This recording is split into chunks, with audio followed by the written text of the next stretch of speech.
Here's a fun look back at a video we shot some time ago. Even though my brand has evolved, the content is still relevant. Enjoy.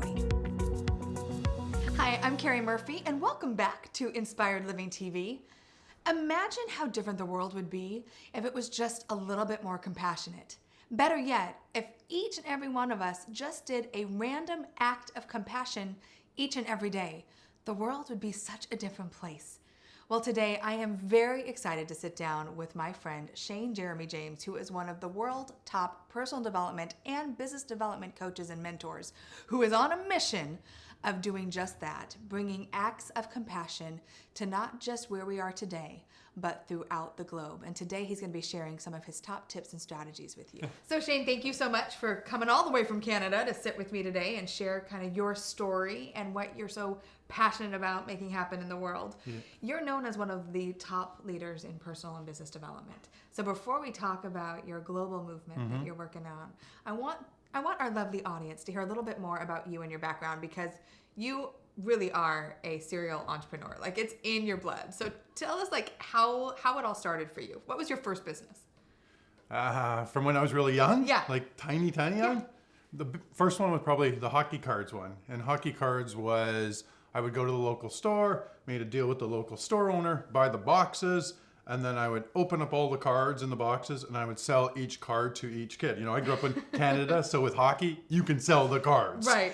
And of course, the higher, the better players, I got more money for. And we started moving a lot of cards. And for a young kid making, $1,500, $2,000 a month, that's pretty good. Yeah, I think there's some people that would really enjoy just having that extra cash flow from selling cards, right? That's and right. As a young boy, that's really impressive. And that was just something that was kind of innate in you, because you don't come from a family of entrepreneurs. No, it was one of those things where I knew there was more out there. And I loved business. It was just something in me. But when I look at the hockey cards, I didn't really know it was business. Right. So when you say it was just innate in you, sure. It was just in me. Yeah.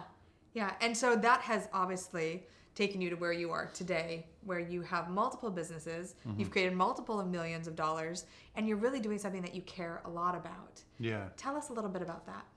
So the World Peace Actions of Compassion movement was something that we just had to do. And it was something that I was so passionate about, creating change in the world. I've always given back and helped people. And this was a thing where I seen people were becoming so divided. And I wanted to bring didn't matter what religion you were, what race you are, how much money you had. I wanted to bring everybody together to one community to start doing compassionate things. So instead of just walking by the stranger, you just don't walk by them. If you see them in need, you stop and help them. And there's got to be more leaders that start to lead movements and things like that can help people and be more compassionate just in general. So you've always kind of been into philanthropy and giving back, but this for you even changed how you showed up in the world and how you saw people. How did that have an effect on your life, just being committed to doing at least one random act of compassion a day? Yeah, that's a great question, because I truly never thought it will change me as much as it's changed me now.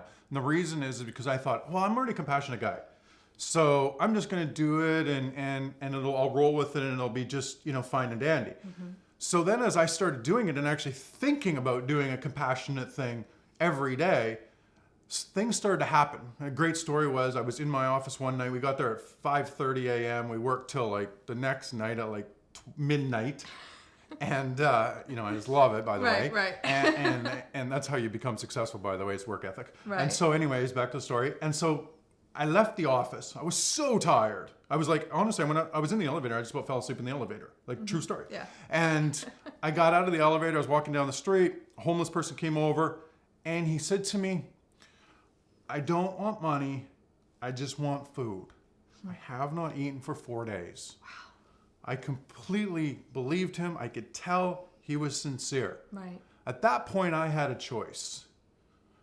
A year ago, honestly, I would have said, I am so tired. I just want to go home and go to bed. I just want to go home, go to bed. I have to be back at the office at 5:30 a.m.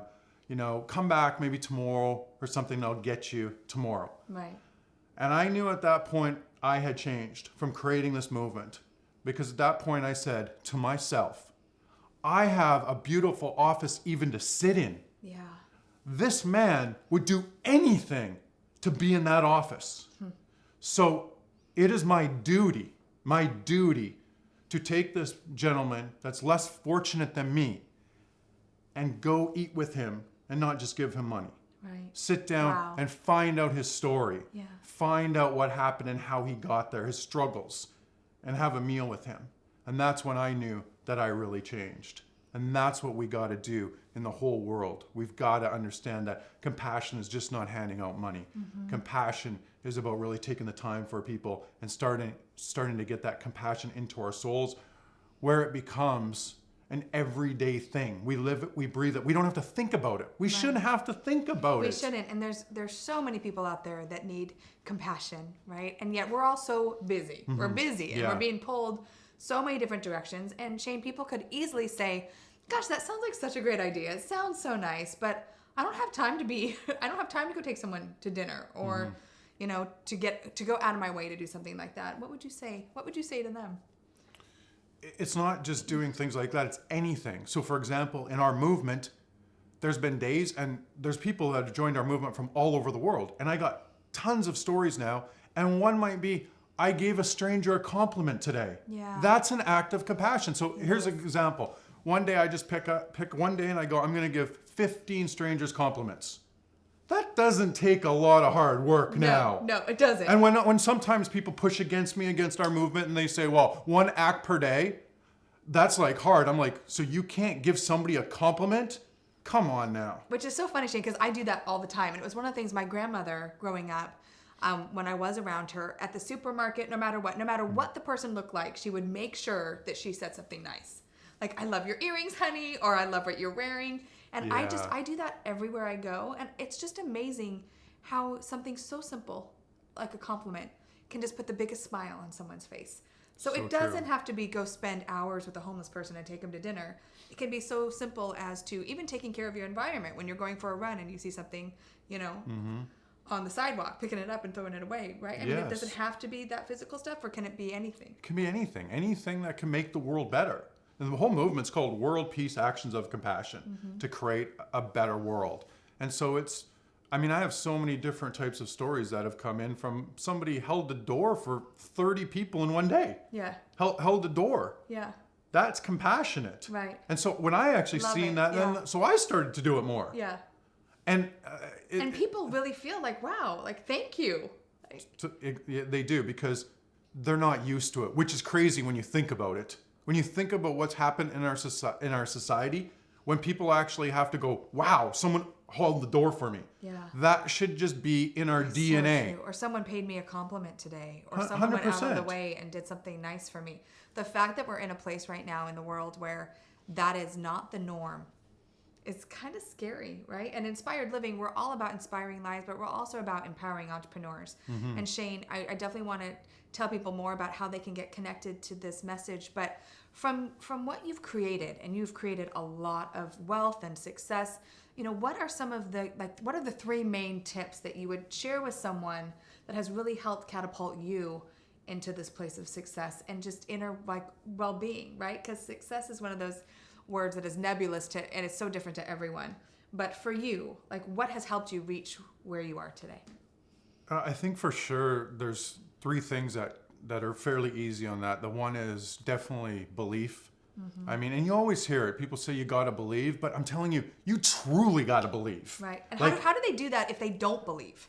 You've got to get out there and keep taking action more and keep understanding that there's going to be lots of setbacks and there's going to be lots of challenges, and that's how you're going to learn. So true. God. And you got to get around people that believe too. So you got to get yourself into environments of people that have strong belief systems. And because a lot of times people won't support you, not because they don't want you to succeed, it's because they can't see themselves doing it. So think about it. If somebody can't see themselves doing it, they're not going to be like, hey, yeah, you can do it. Yeah. It's not going to happen. Right. So you got to understand that because of that, now you kind of start to be on your own a little more when you're striving for your dreams and your goals and stuff like that, because you're breaking away from the norm. Right. And you have to break away from the norm. If you don't break away from the norm, you stay here. And another point for me, I think, was not living in the past. So when you live in the past, you can't move to the future. Right. So when I seen myself make a mistake or go through challenges, I learn from it and I move on. I don't look back. Right. You don't stay there and keep thinking about it and obsessing or looking at it as a regretful situation or time in your life. No, that'll take away your motivation and you won't move forward. Yeah. It's impossible. Right.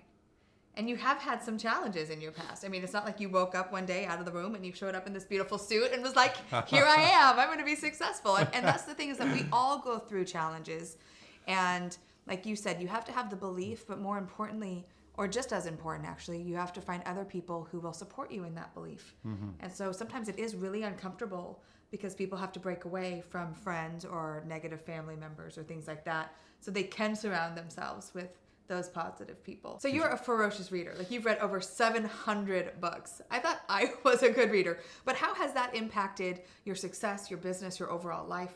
Well, when you think about it, after 700 books, if it hasn't impacted, there's something wrong. Right. You're not reading the right books. Yeah, totally. So it made a massive difference in my life. And that's, I always say, is you have to become a reader and you have to keep learning to succeed. And that's one of the major things is I learned was modeling other people before me. Mm-hmm. So that builds your belief system. So the more I read, I started to see people succeeding, and I knew, okay, if this person here really overcame a lot of struggles, but made it to here, why couldn't I? Absolutely. And if I was not able to achieve that, it's only because I didn't believe at the time to be able to achieve it. Because here's the thing too, is when you start to develop that strong belief system, you start to keep learning. Because the more you learn, the more you get closer to your goals. Mm-hmm. But the only reason, for example, like in books like that, if that I learned a lot, I think, was if you know, here's how you know you believe. When you get up, say, example, at 5:30 a.m. in the morning, and you want your goals that bad, mm-hmm. and you keep doing it, you know you believe because you're taking action, because it's making you take action. Right. So it's literally pulling you. Yeah, because you wake up and you just do it. So somebody that doesn't believe, they'll get up at 8:30 a.m., let's say, for example, or they won't work on their relationship because they truly don't believe that they can make it happen. Mm-hmm. So for example, here's a great analogy. If I put $1 million into a bank account right now, and I said, you personally have to get up every morning at 5:30 a.m. and then you get your $1 million, you would get up every day at 5:30. I would. Now I would get up. Think about it. Why? Because you believed. Yeah. You believed. Right. So the problem is we got to do it the other way. The $1 million is not going to be there, but it can be there. The great relationship can be there. It can all be there, but it's got to come from the start, and that's what gets you to take action. That's good. All right. Like it. Mm-hmm. So if you were to tell people, like, top couple books, I know there's so many, it's so hard to say, but what are some great places for them to start picking it up and reading? That's a super good question. Everybody asks me that because I've read so much. Here's the answer to that. There has never been one specific book that I can recommend because I used the certain books at certain times in my life for when I needed them. Which one had one of like the most impacts on you? I mean, if we go back to the classic for business, Think and Grow Rich. Sure. You know, that's my mentor. It's a good one. Yeah, my mentors who are worth $100 million and $1 billion and stuff. One of the guys that's actually worth $500 million, that's the only book he's ever read. Really? Think and Grow Rich. Yeah, he's okay, actually never read another book. I'm going to go pull it back out off my bookshelf. And let's talk about that, mentorship. You do have incredible mentors in your life. And I'm sure, again, they didn't just show up one day and say, hey, let me help you, Shane, build your business or build your vision. How do you actually go out there and find the right mentors for you? Because I think a lot of people need mentors. I mean, it's something I very much believe in. And yet I think for a lot of people, they don't know where to start. Yeah, you start to become and achieve what the closest people to you are, you know, so right. The three to five closest people. Sure. And so I always knew that. So one of my goals since I was young, when I was 19 years old, one of my ex-girlfriends said, and I still talk to this day, said, remember when you used to write letters to all these millionaires in the city and I used to drive you there? I had no idea why I was going there. I just knew that I had to get around these people. Uh-huh. And so That's smart. Yeah, go where they are. Yeah, I'd go in there and talk with them and ask questions. And because I was young, they would, you know, open up the door and give me some of their time. Mm-hmm. And so I realized that kind of played a role in my life as I started to grow. And I just kept that strategy up. I would write letters. And it's funny because everyone always tries to perfect things. And when you look at some of my letters, when a billionaire called me, I'll tell you the story on that in a minute. My letters had spelling mistakes in them. So it shows you don't have to be perfect. You don't have to be perfect. No. I talk about that so much because it literally is paralyzing. It Yeah. totally is. And, I would just write letters. I would show up their offices at like 5:30 a.m. I would do a lot of research so I knew about them. So I knew where they grew up, what their values were, what their goals were, what they were trying to do. I would show up at their charity events. I would buy a seat at a table that was $100 because I knew that all the successful people were going to be there. And then I would slip somebody a letter after. I would call the secretaries. I would send the secretaries flowers and flowers and flowers till I finally got the call through.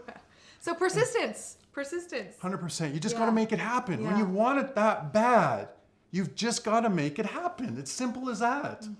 You'll find a way and you'll make a way. Yeah. So really finding what's important to you. What is your driver? What's getting you up? What's getting you excited? And being committed to it and not being afraid to reach out to people for help and to ask questions and for mentorship because it is so vital in success. So Shane, there's so much more we could talk about today, but I want to make sure that people know how they can get on board with the World Peace Actions of Compassion. I love what you're doing. And I think if each and every one of us just made a more concerted effort every day to do one thing that is kind and compassionate for someone else, it literally would change the world. It would be that ripple effect. So how can people get on board and learn more about that? Well, a couple things with that whole movement. We have actually quite a big few things rolling out with it. So we're doing world peace events that are going to be done all around the world. And this is what I say about that. You think about events done across the world. You think about a sport like the ultimate fighting, right? The ultimate fighting. Right. There's not a lot of compassion in that. However, There's not a lot of compassion in that. however, they work hard, give the athletes credit. Sure. They work hard, they're Sure. persistent, and they're dedicated. So that's good to take from there. But they fill arenas. They Yes, fill they do. 80,000 people into arenas to watch two people beat each other up. Okay, that's fine. It's a sport. Great. But why can we not fill arenas for world peace actions of compassion? And we will, by the way. Yes. And so that's one of the things we're rolling out. And we have book series rolling out. And we have a lot of different compassion stuff, gonna roll out. Kids' children's books as well too. Oh, wonderful. Yeah, that to us is very important. And one thing about the movement too is when they come in, they actually get success training through us. Really? Yes. That's wonderful. Yes. So it's called Actions of Mastering Your Success. So they get all free training and we help develop more leaders. So if we help them, they can go out and be more compassionate as well too. And they can find us at www.empoweringnations.com. They can go there, they can sign up. They'll get all the material, all the teachings. They can come into the community. And we've built a massive community across the world already. Huge, huge, huge. That is awesome. I love it so much. So go to empoweringnations.com, not only to get your free success training, which is phenomenal, and thank you, so generous, but to also just be surrounded by people who are committed to making the world a better place. Because when you are inspired, you inspire others. Shane, thank you so much for your time today. And thank you for watching this Inspired Living interview. If you want more inspiration, and I know, because I believe that you do, head over to inspiredliving.tv. And better yet, share this interview with someone that you care about. Because it really is about believing in yourself and surrounding yourself with people that can lift you up as they climb. So also, I want to know too, what did you get from this interview today? What was your takeaway? Please post your comments below, and I look forward to seeing you very soon.